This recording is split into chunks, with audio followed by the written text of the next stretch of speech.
So I made an offer in January of this year, and in the end I got the property. The owner very kindly said that I could come up and begin work even before handing over the keys. That was very kind of him and quite useful because there's a lot to do. What I decided in the end is that I would come up every fortnight or so and stay one night. That's about as much as I can manage because I have to look after my parents, right? So there's a very limited amount I can do. But that suits me fine because I would like the place to develop slowly and organically. I mean, if there's one meditator, then I need one meditation hut. If there's two, then I need two meditation huts. So what I thought I would do is I would keep a video diary. I mean, you all have some interest in what I'm doing here and in my plans. And so if I post a few videos on YouTube from time to time, then you might find it a bit entertaining, something interesting to look at. Well, I'm up on the roof here. A tree fell down. It's just trees everywhere. So I've got to pull it off the roof. Looks like it's quite dangerous. Tie this thing up. You know, trying to tie a knot with one hand. It's something I used to be able to do when I was on a boat all the time.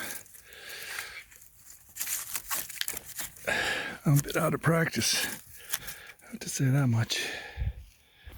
Really, when it comes down to it, I never learn. I always tell myself, that's not the way to do it. You should do it differently.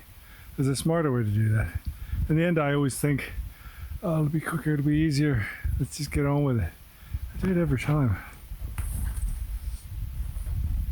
So you may notice when people make cob buildings, naturally constructed houses and things like that, when it comes to the roof, then they often opt for something that's not so natural, like metal sheeting or tiles, things that you wouldn't just normally find lying around.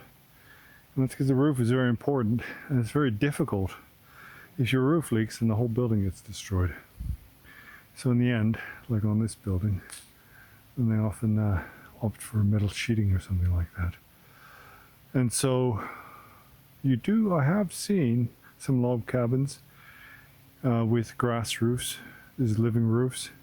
And here in BC, there is a place in Coombs called Goats on the Roof, where they have grass on the roof and they have goats on the roof. They eat the grass and they kind of manage it.